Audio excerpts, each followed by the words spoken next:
Ladies and gentlemen, welcome back to Rebellious Voz. This is Hernandez, and today we will talk about Denmark's Mink Massacre in the era of the Covaids 19. Are you ready? Well, get ready, but we will begin on a good note. Ladies and gentlemen, I chose this video to start off because it's incredible how clever these things are, these minks. Holy crap, you gotta take a look at this. This is a video from the Mink Man, and he has about 1 million subscribers now, so congratulations to the Mink Man. But you can see what these minks are like when they're not captive freaking slaves. Just check this out. My name is Joseph Carter, and I am the Mink Man. When I was a senior in high school, I started learning about the American mink. I was told that mink were horrible, vicious little animals who were impossible to tame. Challenge accepted. I've been in love with mink ever since. I get mink from fur farms and give them a new life.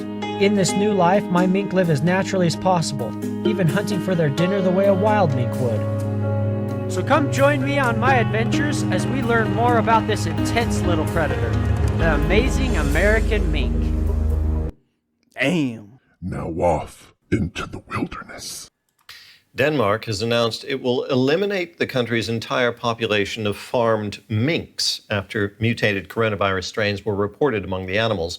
More than 15 million will be culled. In some cases, the mutated virus also infected people. What? Infected people? People infected? But the great CDC says currently there's no evidence that animals can transmit this virus to people. In some rare situations, people may have spread the virus to certain types of animals. Veterinarians are strongly encouraged to rule out other, more common causes of illness in animals before considering that type of testing. You may continue. Medical experts fear that could jeopardize the effectiveness of future COVID vaccines. There are more than 1,300 mink farms in Denmark. Many of them are in the municipality of Jochum, including Bjarne Petersen's. The virus reached his farm in early September. He clearly remembers that day. It was like a wave passing through the stables. It began at one end with the animals sneezing and losing their appetite. Sneezing and losing their appetite. So you mean they've never had any other types of disease? What? What's this? Merck manual? Veterinary manual? Influenza? What? Influenza usually presents with coughing and sneezing, heard in areas of the ranch. Losses usually increase due to secondary bacterial infections. It says that exposure to influenza can come from multiple sources. Raw pork, poultry products, and sick employees may be all avenues for virus introduction. Treatment consists of treating secondary infections to mitigate losses. Spread across the ranch usually takes 2 to 6 weeks. After the virus runs its course, more than 90% of mink have been shown to be antibody positive. What? Okay. And it kept spreading.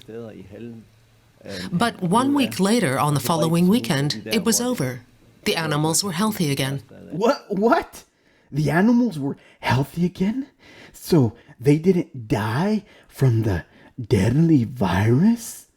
You mean the virus is very generous and said, you know what, mink? Maybe next time. We'll see ya. You have a good one.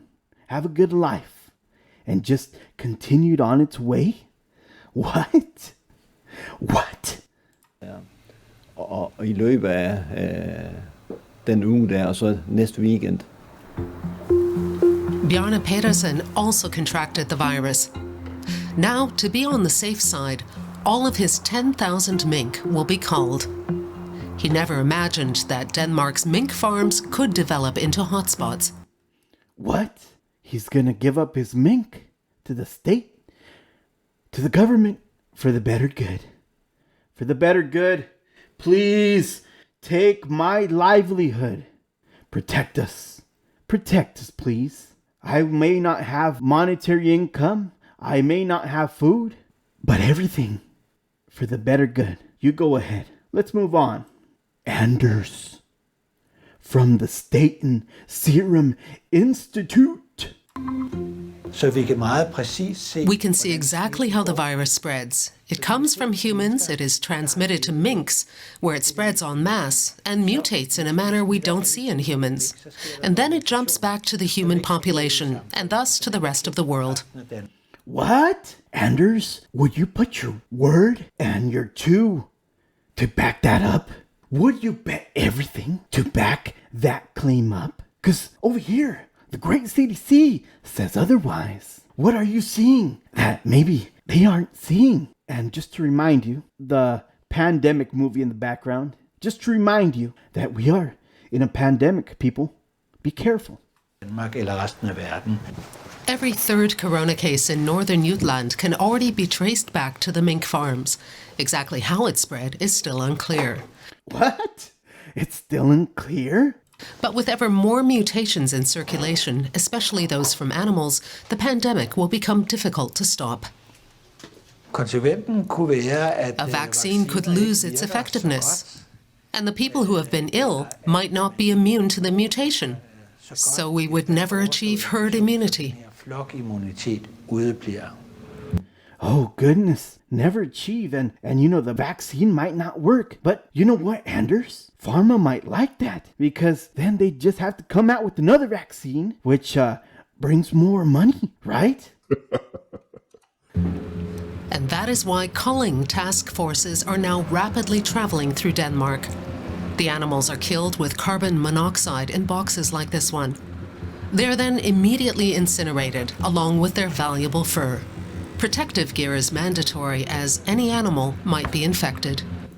Goodness, look at these suits. Here in the States, I don't really see a lot of these suits, you know, not even when they were walking out with Trump. They weren't even wearing one of these suits.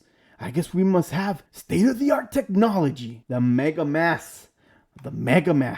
They protect against anything. I've seen people skateboard with a mega mask on because you know what? If you fall, it'll protect you. It'll protect you from everything. Don't you worry. Put on a mask. We have to kill 39,000. What? He's in the incineration zone, but with his mask off. Sir, you better put on that mask. Minks on this farm. We'll be busy for 2.5 days. We have 30 workers, 5 vets, and a standby team of 5 to 10 men here. They will need at least another 4 weeks to work their way to all the farms. A total of 160 farms are affected, and there are suspicious cases on many more. Millions of minks have yet to be culled. So, in other words, the state or the government has booming business because they got to get their cut, right? You got to put some money in the pocket, pat of that pocket. That's right. The government gets their cut, even though you might lose your livelihood. And I guess the fear has taken over. I found this article that the UK bans all visitors from Denmark because of the mutant Covaids scare coming from the minks. So the British government has denied entry to all visitors from Denmark over concerns that they may be infected with the new strain of the Covaids. The new virus variant, which has spread through mink farms, has been detected in 214 people. The new Britain travel ban applies to all people arriving either directly or indirectly from Denmark and came into force early on Saturday morning. British nationals and residents will be granted entry, but will have to undergo a 14-day quarantine. So I found this interesting information on the USDA site about confirmed cases of Covaids in animals in the United States. Check this out. So back in April, a tiger was confirmed with the PCR test. A lion, cats and dogs, 2 cats and 1 dog, 2 cats, 2 more cats, 3 cats, and on October 7th, 3 mink. 1 from Utah, 1 from Wisconsin, and 1 from Michigan. Were they isolated? Did they die? And did they vote? Maybe for Biden. Yeah, I guess the testing isn't as intensive as it's been done with humans. Because, I mean, it's only like 1 page, is it? Maybe you printed it, maybe 2 at max. Oh, geez. What to think? What the heck is going on? They're having a full-blown emergency over there in Denmark, killing nearly 15 to 17 million mink. A mass murder of mink because of a virus that has mutated. Yet here in the States, we've had quite a few cases of confirmed animals. Oh my goodness. It's too much. It's too much to take in. You know, the farmer was saying that after a week or so, they were all healthy again. So what the hell is going on? Denmark just said, you know what? They survived. So we got to kill them. We have to kill them. You got to think for yourself. You know, guys, it kind of reminds me of in Tanzania, remember? They tested a goat and a papaya. I wonder if the goat was isolated. Or the papaya. Maybe they had to throw away all them papayas. Nope. Tanzania said, hell no. If you can recall, you can Google it and look it up if you want.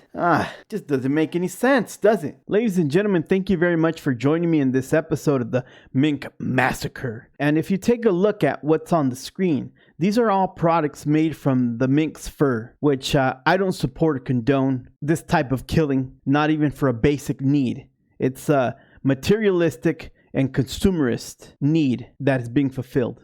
I would also like to highlight in this video what the government will do, how far it will go to take your livelihood, but while still making a killing. As always, study, read, and draw your own conclusion. Thank you.